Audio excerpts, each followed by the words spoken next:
Julie, it's so exciting to be here with you this evening. Just watching those clips, I was remembering being in that theater at Sundance and seeing this on the big screen, and how important and meaningful this film is. Like you were talking earlier about your almost 100-year-old mom seeing it. I can't wait for my girls to see it, who are 5 and 10. Oh, that's perfect. I don't care that they slapped an R on it. It's perfect for 5 and 10-year-olds. I totally agree. You know, I mean, God, they have to watch Trump, and that doesn't get an R rating, or you know, everybody. It's ridiculous what gets an R rating, because there's no nudity, there's no sex, there's nothing. There's a drawing, you know. Right. That's not okay that it got an R rating. What did they say? Why? No, it's because maybe the word fuck was probably more than once, maybe it was twice, but it's Flo Kennedy, and we're not going to rewrite what she said. That's it. Right. And it's strong, and really I don't think that deserves an R. And then the something I don't want to say because people haven't seen the movie, but it's nothing. It's a drawing, you know. But then I had to fight the MPAA when I did Titus for some scenes, and as I was in Venice, you know, arguing with the MPAA about getting an NC-17 in a Shakespeare movie, I said, I'm in the middle of a cathedral in Venice, and there are paintings of the rape of the Sabine women, and Leda and the Swan being raped by Zeus, and all over there naked women and men in this cathedral, and you're telling me we're gonna put an NC-17 on that movie? And it really doesn't make any sense, but we know that, don't we? I mean, we've been there. Women aren't allowed to show nipples, right? You know. So we'll just defy that rating and show it to our girls anyway. Absolutely. I mean, I've had young girls, 10-year-olds see it, and they love it. And besides which, there's a 10-year-old, a 12-year-old, and a 6-year-old in it playing very, you know, they're playing Gloria, and they love doing it. They love being in it, reading it, learning about Gloria Steinem. It's very inspiring for little girls. I think that's actually one of the, I mean, there's many remarkable things about the film, but one of my favorite things was watching those 3 actors embody her at different times in her life, and those sort of smooth transitions, four,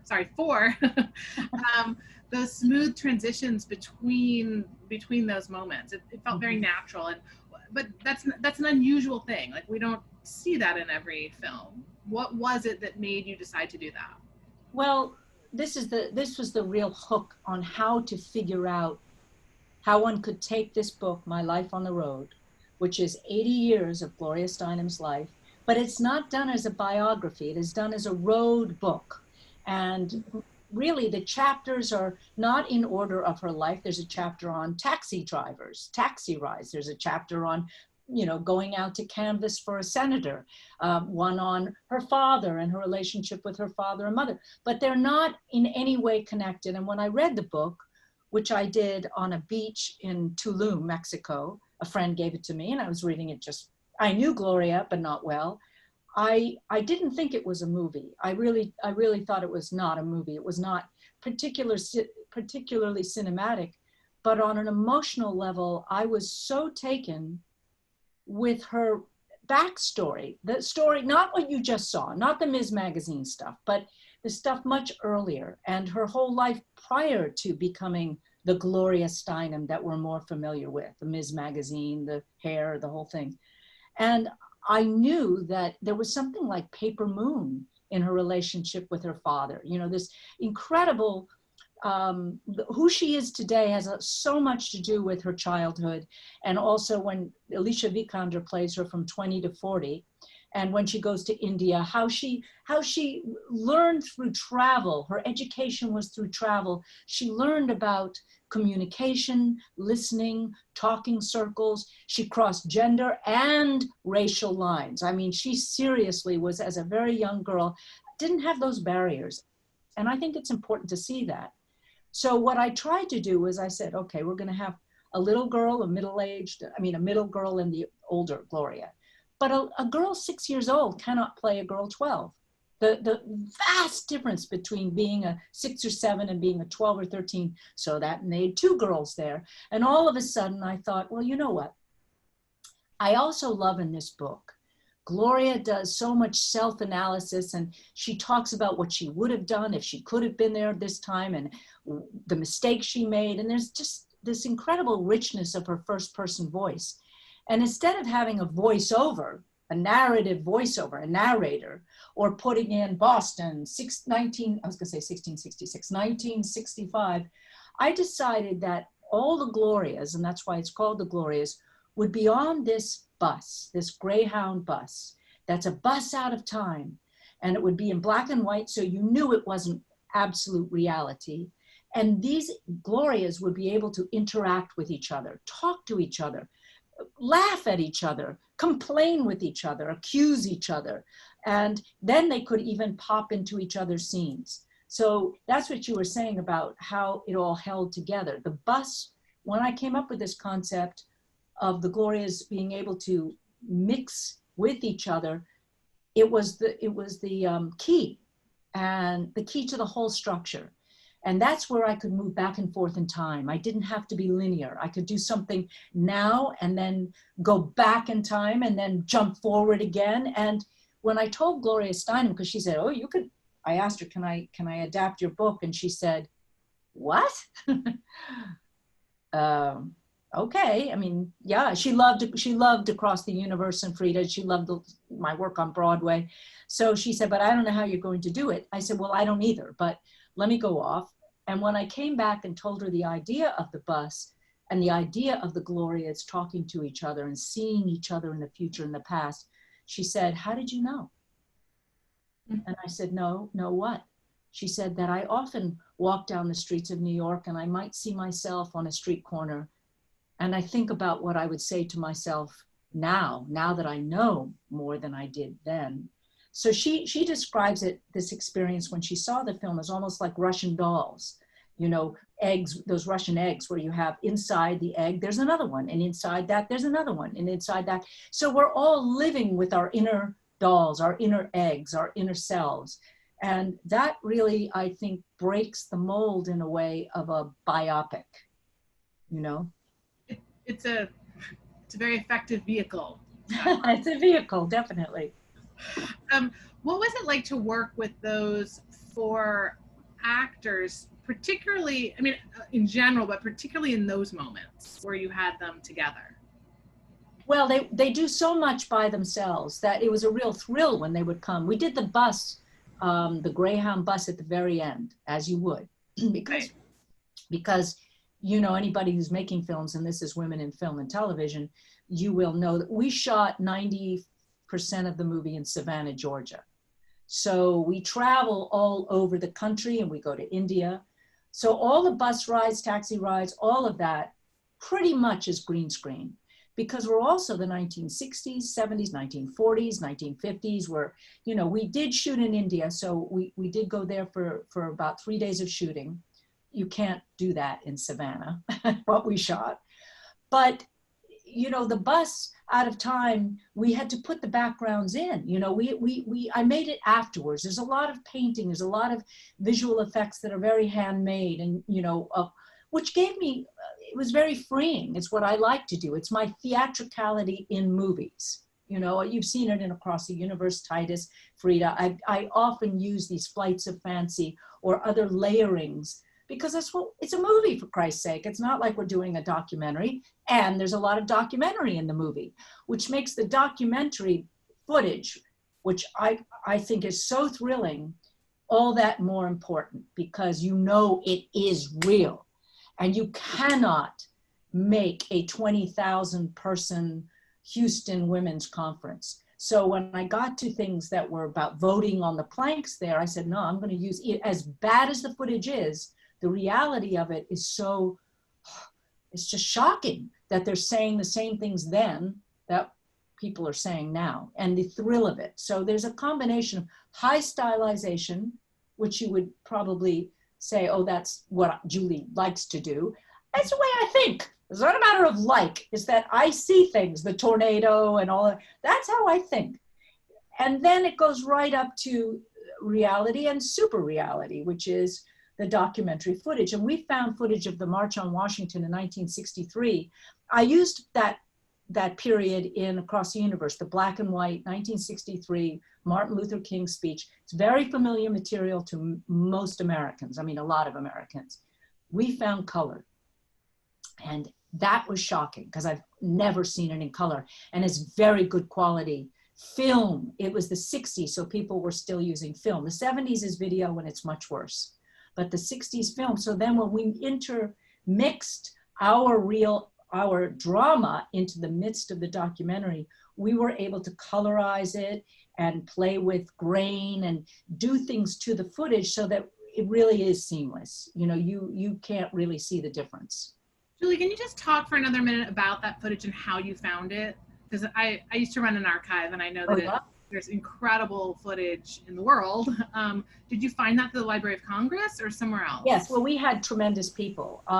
God, Peter, now if I can't remember last names at the moment, but they're all in the end credits. We had the best research archivalists, and they searched high and low, not just for the political footage, but I'd say, listen, we have a long taxi ride in Boston. It has to look like Boston in 1972. Right. And you find this footage. And, you know, it was all kinds of stuff that Peter did and worked with my editor and worked with my team in making it fit, like putting our stuff into it. Because, you know, this is not a $200 million movie where we could CGI and everything, but we did do Rodrigo Prieto, my DP, we did green screen. We did old-fashioned, not highfalutin, fancy stuff. We did it, and we had to think a lot about it ahead of time. I want to stay in technical just for a minute, and then we'll move on to a couple other amazing things you said a few minutes ago. The animation is really impressive, and we just saw a little bit of that clip. Although I have to complain, and I have to ask Roadside, when I see these clips, is the second time, they're jittery. Why don't they show the teaser and the clip without being, you know, it was all jittery, wasn't smooth at all. Oh, you know what? It wasn't jittery for me, I don't think. So you think it's my computer where I am? Maybe. Okay. Well, we can all look into it. We'll figure that out. It looked good to me. Okay. So yes, you had the animation that is a little bit of is in the teaser, but in the scene before Ms., that blue collie with all the hands was the cover of Ms. magazine. And I love the artwork. And so I incorporated the idea, well, it was true. It was in her story that a taxi driver gave her a collie sculpture, gave her a sculpture. And that happens in the scene prior to the actual magazine itself, where Gloria talks about the goddess will protect us from the demons that are going to descend. So I thought a good segue from the group getting together, the first editors talking about are we going to make a magazine? And if we are, what are we going to call it?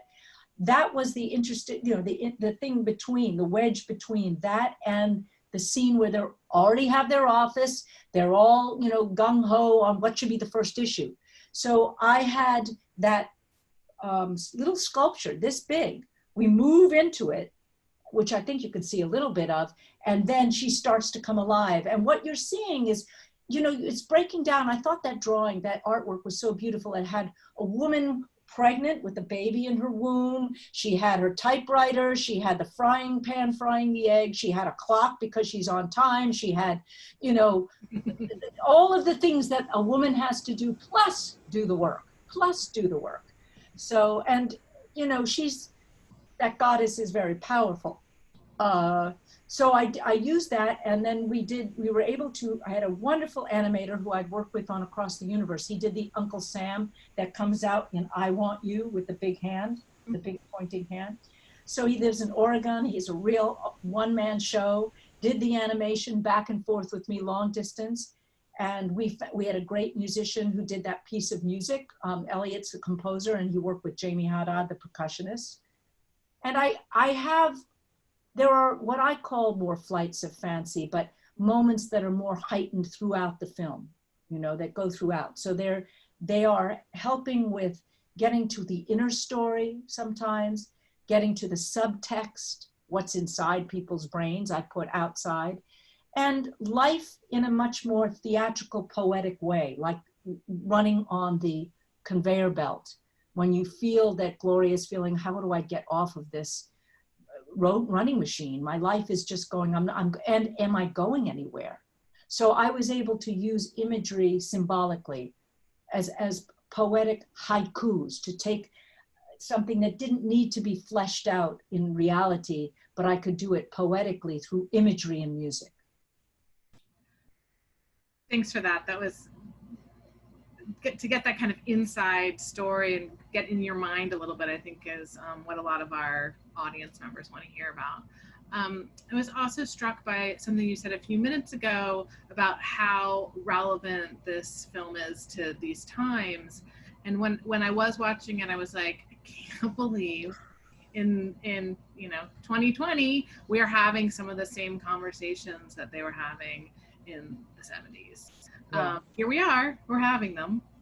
The RA, the battle with the RA, the fact that abortion rights are on the chopping block, the fact that, in the Women's March, I think Gloria said, what does she say? The Constitution does not begin with I, the president, it begins with we, the people. Right. And I'm looking at that convention and going, I was writing a song called We the People, but COVID happened and it was just too hard to get the song going, so I let it go. But it is, they'll see, it's in the movie. I mean, so many things about gender and racial, the what do you say, the confluence? I think Lorraine Toussaint, as Flo Kennedy says, sexism and racism is intertwined and cannot be extricated from each other, cannot be talked about separately. And we have Janelle Monae playing Dorothy Pitman Hughes, and you see that fist up there, a white woman and a black woman together, about women's liberation, but also racial politics and gender politics. So yes, it doesn't feel like a history. It feels like reality today. Yet there was somehow, without what we have now, which kind of makes things more separate, in an odd way, people were in the room on the streets more. But we're in a problem right now with COVID. I mean, I believe that if this pandemic weren't happening, I think there'd be millions of marches right now on the streets about getting the vote out, about voting, for Biden and Harris, and the things that we know have to happen. We cannot let this election go the way it looks like it's going. So we wanted to get the vote out. I mean, just one more thing, Gloria and Julianne and I and a number of the actors, we were going to be on a bus touring with this film through the battleground states to promote the film, and we were going to obviously have big screenings. So I'm happy it's on Amazon because it potentially can have a very wide audience a month prior to the election, but we do want people to show it and get people enthused about our democracy and about our power to to listen, because that's the biggest thing about Gloria, is listening, and then to make change. Many people were on the streets in June. That's right. I think it's incredibly inspiring. and it's dangerous. That's the thing, Yeah.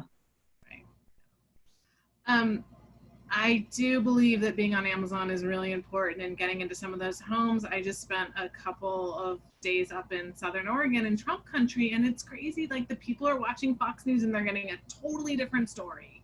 And so getting this story out there, I think it is part of the solution, because it's, such a moving narrative, and the way that sort of narrative gets in there and can help people see things differently than the news does is really important. And I imagine you were thinking about that when you were making this. I mean, how can you make a movie about Gloria Steinem and not be thinking about that? Yeah, but we started this movie before Trump was elected 5 years ago. So I actually thought that it would be a celebration for the first woman president. Right. That's what we thought. We thought that we would finish and we would be celebrating. But I don't want to take up all the time because there'll be people asking questions, but there is a good story about election night. Oh, do tell it. They want to hear that story. Okay, all right, because not in the movie. So before a script was written, Julianne attached herself so happily that she attached herself to the film, and Gloria was involved in me, and we hadn't a script yet. But I knew that the election, there was going to be documentary, and we had a team, Bobby Berleffi and Beverly went out and shot footage of Gloria on the road campaigning for Hillary or just out doing what she did. But on the election night, we were invited, Gloria invited us to Samantha Powers, our ambassador to the UN, to her apartment at the Waldorf Astoria with 40 female ambassadors from around the world. And we walked in and we were shooting it. We were thinking, oh my God, look what we have. Madeleine Albright's here. Samantha Powers is an amazing woman. Gloria, and then all these stunning, interesting women, and some in their native dress, but all of them there, knowing that women who have become female ambassadors to their country, from whatever country they're in, from Asia, from Thailand, from Africa, from all these places, had to work so hard to get to that position. And so a lot was on the line, and Hillary was so important internationally for women's movements and women's causes and things that really were important. So we're having these people shoot it with my producer, Lynn Hindi, and I are there, and they're shooting this night, and the thing is going south, and the whole room sags. That's what it felt like. And women started, when we saw the writing on the wall, they started leaving one by one. They had to get back to their babysitters or their husbands, and they saw their future, their non-future with this country for the causes that they had and needed to collaborate with. And we got to the end of the evening, and the last person standing, of course, with Gloria Steinem, and she said, I have to go to the Javits Center. Madeleine Albright had the pierce the glass ceiling thing on her pin and all, but Gloria said, I am not just a fair weather friend, I'm a foul weather friend, and I'm going to the Javits Center, and I hope to see Hillary. And she looked at all of us, and we were, more than glum, but what we all were. And she said, look, we have to look to the upside of the downside. Let's go. And that's her whole thing is. And she said it again. I've heard her say it more than once. She is the most positive person. There's always something you can do. There's always that light at the end of the tunnel. Always, always, always. So of course, I had the idea that was going to be in the movie, that scene, even the darkness of the scene. But when I got there in the screenplay, I went, do we really want to relive this moment? So I didn't show it. What I did do is I found an article that Gloria wrote the day after the election. And I put that, you'll see it, that's in the movie. She's sitting there typing what Hillary Clinton and her loss, or her win that was taken, that's my words, her loss meant for the future of women in politics, and how all of us from the future are really, and look at the election 2 years ago. Look at that election. Without Hillary's loss, would that Congress look like what it looks like now? So she calls it a relay race. It's not about one person getting to the top. It's a relay race. So it was such an amazing night to be there and to realize that we're going to completely shift the ending of the film. And we didn't know when we would have it done, but now we're coming 4 years later. It's weird, isn't it? I mean, we're coming right on at the same place.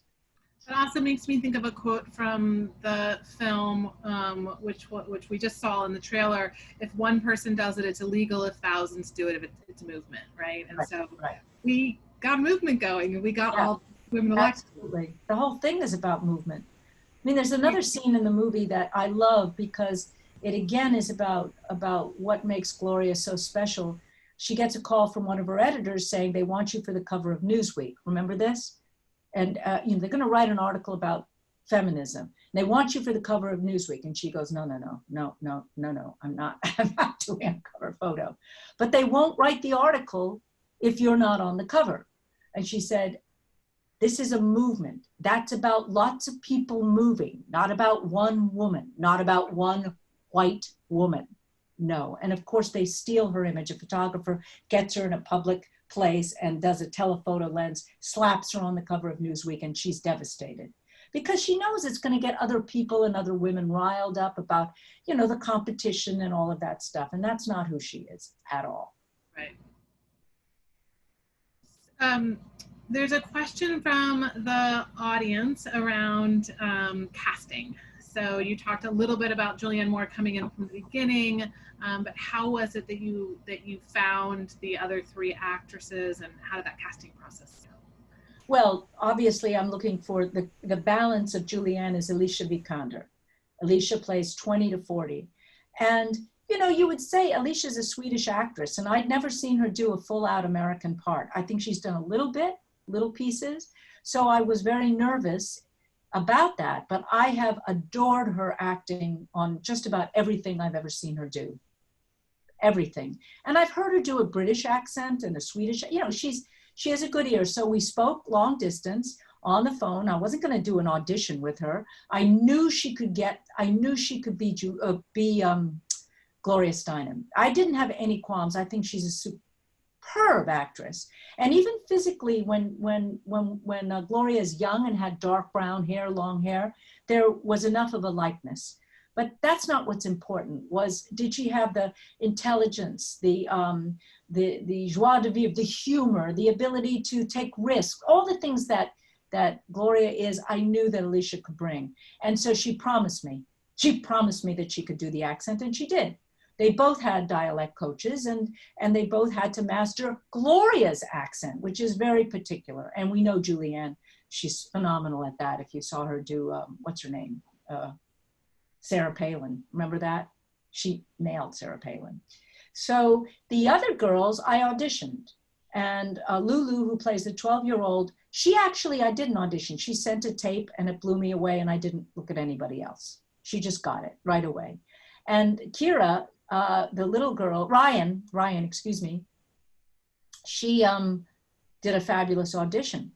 But it's long distance. I'm in Savannah and they're sending tapes. So that's what we have to do now. I mean, it's not like theater where you fly people in or get them in a room. But again, it's okay because it's film. So we're actually seeing what people look like. And that little girl is so brilliant. And both of the younger girls had acting experience. I'd be happy to work with an unknown, but I think it's risky when we don't have a lot of time. It'd be a big gamble. So these were professionals. One of the questions from the audience is about how you worked with those four actors, and if there was any sort of common thread or anything you shared or asked or discussed with them to create the commonality in their portrayals. Well, I think most important was the two olders, Alicia and Julianne.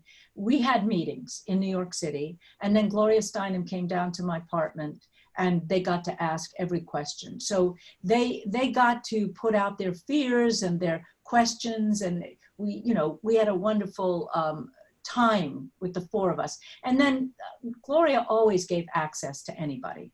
So I know that she and Julianne talked more.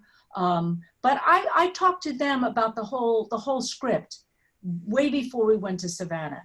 And there would be some things that they would question, or I said, well, because I'm one of the writers, and at that point, the main writer, I would be writing in. I would be able to change things. There would be little bits of here or there. I know that because Julianne was really, really putting her headphones on and studying the speech patterns, she would say, well, I'd like to put this way, or maybe Gloria would say it that way, and that's fine with me. That's as long as it's still pretty much the nugget of what was written and what we're trying to do. So these are supreme actresses. They also thrive on doing it on set. There wasn't a huge amount of rehearsal at all. I do a lot of rehearsal when I do Shakespeare. You have to, because it's not natural language, it's poetry. So I've done 2 weeks with Helen Mirren. We did 2 weeks, 3 weeks. I did 3 or 4 weeks with Anthony Hopkins, 2 or 3 weeks with Anthony Hopkins and all the other actors. So it's not that they're not great actors, they are, but the language demands that you get it to be second nature. So you don't feel that it's stiff or you're stuck by it. It has to feel like just talking. One of the audience members is asking what advice you have for female directors making their first feature film. Wait, there was a different question that disappeared. Okay, we'll go with this one. And finding financing. Advice for female filmmakers in finding financing. I didn't find financing for this. I mean, this movie with Gloria Steinem's bestseller, myself and Julianne Moore, we went to Hollywood. I went to Hollywood with my producer, and we tried to raise money for this film. And we had someone who bought the book for us, you know, and Alex Sachs is now the person part of that company who's one of our producers, but actually getting the financing was impossible in, quote, Hollywood.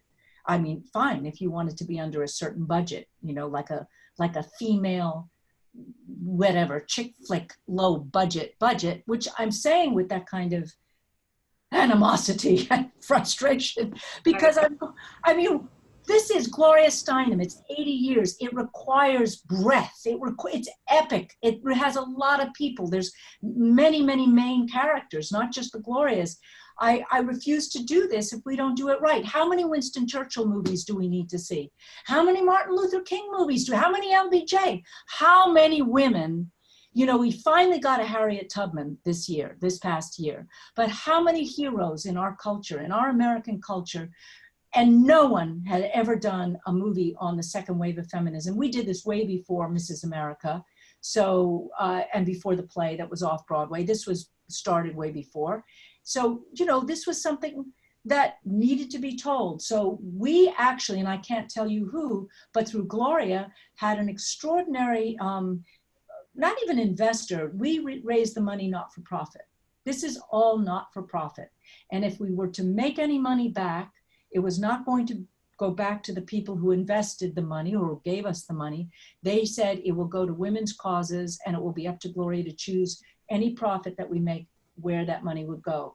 So I'm hoping it's a big hit on Amazon. So there's a little bit of trickle back to those people and to Gloria to be able to give the money to these causes. But I'm sure they'd be very proud and happy if it just gets seen by a lot of young men, not just young women, because men like this movie as much as women. And I've had a lot of men say, I can't wait to see this with my daughter or my son, but mostly men would love to see it with their daughters too. I mean, Amazon's doing pretty well right now. Maybe they'll just make donations to those causes because it's the right thing to do.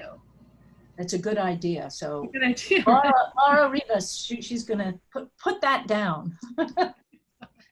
Okay, here's the question I saw a minute ago that I wanted to ask you about. Can you talk about what you struggled the most with on this film and how you found creative solutions to get through it? That's a huge question. I know. Well, the scale of the movie, no matter what. We shot in Savannah, as I said, and when we had looked into the cost of Savannah, it was a lot cheaper than by the time we got there. So we were under budgeted. And that's because Disney, I love Disney, but Disney had come to Savannah and did The Lady and the Tramp, and they paid every price every union person there wanted. So then it was very hard once they had that experience to go back down to what they had been prior to a big Hollywood movie company coming. So I was constantly having to see what would I cut from the script. And that's always painful, especially if you're the writer, you know, you're just like, oh. But on the other hand, the movie is 2 hours and 19 minutes, I think. And people, it's 80 years, people. It's not the length of Scorsese, and it's not the length of Quentin Tarantino, and it's not that, you know what I mean? I think it's okay. As long as you're entertained, moved, and can pay attention to it, I don't think that kind of length matters. But I did have to do a lot of cutting. We had a real hard time with all the crowd scenes, not just the Martin Luther King, not just, we had a lot of big scenes. So we had to make 20 people look like 100 people. And we had to make Savannah, Georgia look like New York City. So there was a lot of stuff. We the Sturgis motorcycle thing, that happened 2 weeks ago, and now everybody's got COVID. That's how the movie opens, in that environment with all the motorcycles. But of course we can't show Sturgis. So it was doing a lot of clever things with my brilliant, brilliant production designer, Kim Jennings, who's a first-time production designer. Oh, she'd done a lot of art direction and production design with Mark Friedberg. But this was her full first all out. And I think because of her genius at figuring out where we would shoot and our days, it's a first AD nightmare. And all the people flying in to Savannah. So I think the hardest thing was scheduling and then trying to get the extras. And Sandy Powell going like, oh, there's 2,000 extras. I don't have enough money because it's all periods. Right. You can't keep reusing stuff, you know? So there were a lot of things that were really difficult, but I think everybody was so thrilled to be making this movie that they put out. They just put out. They really went full length to make it work. Julie, can you talk a little bit about your own career trajectory and also what advice you might have for female directors who are coming up in this business? You see, I made my last film was what, The Tempest? And that was in Midsummer Night's Dream technically, but I shot the live theater production and made it into a film, and it went to Toronto and other places, but it never had a distributor because there were no stars. And but I'm very proud of it as a movie, and you can see it somewhere it can be seen or bought.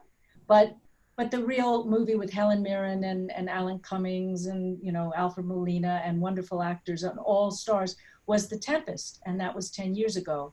And now I think it'd be probably impossible to make Titus and The Tempest, you know, the 2 Shakespeare movies or 3 Shakespeare movies. But I absolutely love doing Shakespeare as much on film as I do in the theater. And I've done all of them in the theater before the film, which really helps me make a movie because I really can understand the movie, the text and what the play is about without having to worry about numbers and finances and all. So if you're doing that kind of thing, doing the theater first. I believe for me, having been in theater all my life, it's made me very disciplined about minimalism. Now that sounds funny in a woman who does maximal things like The Lion King, but in fact, there is a minimalism even to that.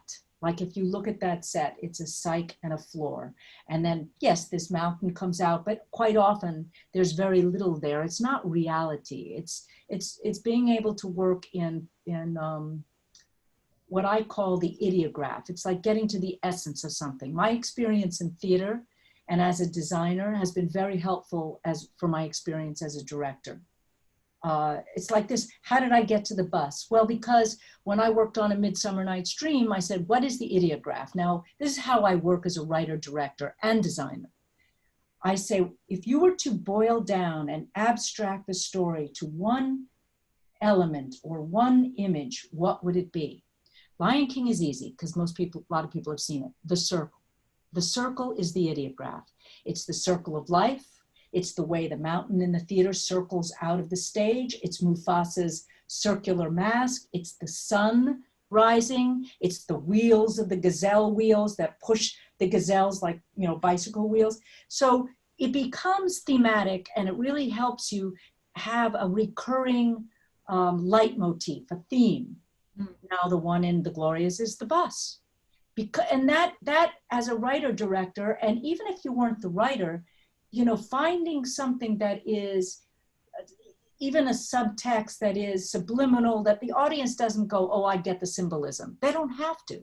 It's just a way that they incorporate it in, and it allows them to jump off of what we call naturalism and realism. It allows us to go into various layers of reality. So in The Midsummer Night's Dream, I went, well, what is dreaming? Well, you do it in a bed. So the bed sheet was the ideograph. It starts with a bed, the sheet became the sky, it became the wedding dress, the white sheet, it became the canopy of Titania's bed. You know, I was able, with a low budget, to reuse something over and over and over again. Now, composers do that all the time. They have a motif and you hear it. If you listen to the Academy Award winning score for Brokeback Mountain, the one that won, it's only 15 minutes of music, but that theme is used in so many different ways. So there's a discipline that I think comes from my having worked in theater and moving into film, and knowing the difference in what film does better than theater and vice versa. Because Across the Universe may seem theatrical, but you could never do that in the theater. It's too, I have to find a way, but it was written for a movie. There's 200 scenes. Most theater, you could not do 200 scene changes. You know, maximum on the Magic Flute at the Met, I think I have 30. But that's the way it was written. So my trajectory, I have 7 projects that I've been wanting to make over the last 10 to 20 years. They're very hard to get done. I hate to be disillusion anybody, but Frida was a work for hire. The Glorias happened to be just, I read the book and I wanted to make it. But the movies that I have wanted to make were really the Shakespeares. And then Across the Universe came to me, it was offered to me. I wanted to do a Beatles musical before, but then Revolution, Joe Roth, they came to me and they offered it to me. Then, like Frida, it becomes, once I fell in love with the subject matter, and in that one, Frida, I just was so blown away by Salma Hayek and how she spoke about the topic and how brilliant she was and how impassioned. I thought, well, if I can, I'll be the midwife for her project. I didn't even know I liked Frida Kahlo paintings back then. I learned to love them because I understood them. But before that, I liked Diego Rivera's better. But I wanted to do the movie, and I'd lived in Mexico, and she knew that Elliot Goldenthal and I had done a piece called Juan Darien. But quite frankly, if you're talking about first-time directors, I will always say, do what you're impassioned about first. Just do that, because it has to be, that has to represent what you love most. Because then all along the way, you're going to be seduced to do, you know, the next Marvel or the next Disney, which I never did, but you know, I already did my Disney, but you know, you're going to be drawn. So you have to know that where is your center? If you've got to do what you want to do, even if it means it is lower budget, which it probably has to be, find a way to do that. Whether it requires, you know, there's a lot of things that, okay, I'll give you an example. Frida was an $11 million film. And it's very big with lots of stars. You know, you've lots of stars in it. Antonio Banderas, Salma, Ed Norton, Ashley Judd. You know, there are people in it, major people. So there's a lot of expense going to getting them to Mexico and this and that. At one point in the script, it says they go to New York and she goes to Paris. And I had, you know, the script was ready and we were trying to go and shoot that. You can't really shoot New York in Mexico. But I found a way to do New York that, because of my limitations, it made it so much better. There's a beautiful expression, limitation is freedom. And what I mean by that is if you get so much money, you have no excuse not to go to New York, and people will complain, ugh, that was really bad. Or if you're the Titanic, oh, that blue screen didn't really look like the boat was going down. Or you know what I mean? He had $400 million. Couldn't he make it look more realistic? Now, if you have a lower budget film and something like Frida, I used color correction to say Paris will all be in, I'll use all Art Nouveau, and there was a town in Mexico, Puebla, that all the architecture was like New Orleans. It was all Art Nouveau.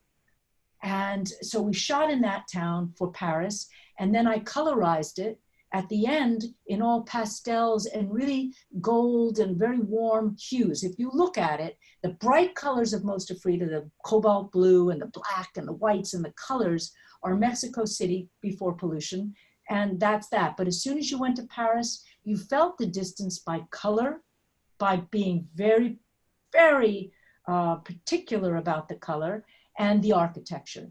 And for New York, our fantastic production designer, Felipe Fernandez, I work with Mexicans, Mexican art director, Mexican designer, production designer. They created sets and we said, Art Deco. We're gonna take the Rockefeller Center as our ideal space because that's where the action happens. And their only colors will be black, white, silver, bronze, all metallics, and no warm colors. So subconsciously, the audience gets the power and hard-edgedness of New York by our limited color palette. And I did that also on Titus. You know, that movie is under 20. It's probably 15 or 16 million was our budget. And it has enormous armies and, you know, period piece and all this and that. By limiting color and many other ways of working creatively, artistically with my team, I was able to make a smaller budget, not just go a long way, but actually be more poetic and artistic and individual and have more character. There's a whole thread going on in the chat about how the Women in Film members want you to teach a master class. I will. I would. It's incredibly insightful, Julie, and just so useful to women who are developing their craft. Was there a moment in your career when you said, okay, I can do this? Like this is can be a sustainable career for me? No, because it hasn't been a sustainable career for me. My career financially has been successful with Lion King. That's, you know, and what Lion King, its success and ongoing, even though that a lot of them have closed down from COVID, but the thing is that it's made me able to do just what I want to do. I've actually never directed a film or theater piece since the success of Lion King, that I did just for the money. I'm just not interested. So I've been offered many Hollywood things over the years, but if I can't, I'm going to be on it for 2 years minimum. I don't know any film or theater piece, unless it's theater that, like I did M. Butterfly on Broadway, which was a revival. So maybe I spent a year on it or a year and a half. But you know, when you're spending a minimum of 2 years, and then some of these things, 5, 20, I did an opera with Elliot Grendel. It was 10, 15 years, you know, to get it produced. So you have to treat it like it's your child. And I don't mean be precious about it. What I mean is you better love it because you're living it so much every day. Mm-hmm, mm-hmm. There's another kind of technical question a little bit, but how many takes do you usually do? And when do you know when you've gotten it? Like when you've gotten the take? There's no number for that. Someone like Anthony Hopkins won't do more than 3 takes. So it's tough shit if you aren't in focus. I learned that. And that was my first feature. There's a scene in Titus. And by the way, Titus is my favorite film. So if you haven't seen it, you should see it. It's my first feature and it's my favorite. There's a moment where Titus is really light stuff, gets his hand chopped off, and so to speak, it's on screen, so to speak, you know what I mean? Right. For Hopkins to get to the point of that pain, he said, I'm warning you, if I do this more than once or twice, I will have a heart attack. So he knew himself, he knew what he had to summon to give the performance. And I think with someone like Hopkins, he knows that if he gives too many takes, he's giving the director too much power. Right. But then there are people like Jessica Lange in the same movie who get better and better. And if they want to do another take, you give them another take. If they feel that they have another place that they want to go, of course you're going to do it. So I wouldn't say, I mean, I would like to say I don't do a lot of takes because I try not to. You know, I try to give the direction and hope that the actors are prepared, that it will be fresh in the beginning. And I don't want to torment them into crying. You know what I mean? I don't want to be one of those directors, and I'm not. And frankly, I don't think women could get away with the shit that male directors do anyway. You know what I mean? I mean, when you hear what some men do, you go, whoa, if a female even did that once, she'd be out. But I think that for so much, it's in our DNA to be able to coax and find ways to talk and inspire. And that's what you hope to do. And then sometimes I feel like I settled, you know, maybe I should have done another. But mostly that's about the fact that in a film like The Glorias, we had to move constantly. We couldn't go back to a scene. We had too many scenes, too many locations. So with I had much more time in Titus to shoot Titus. I had very little time in Frida. And this one was more average, but we had to move sometimes 2 or 3 times a day from one location to another.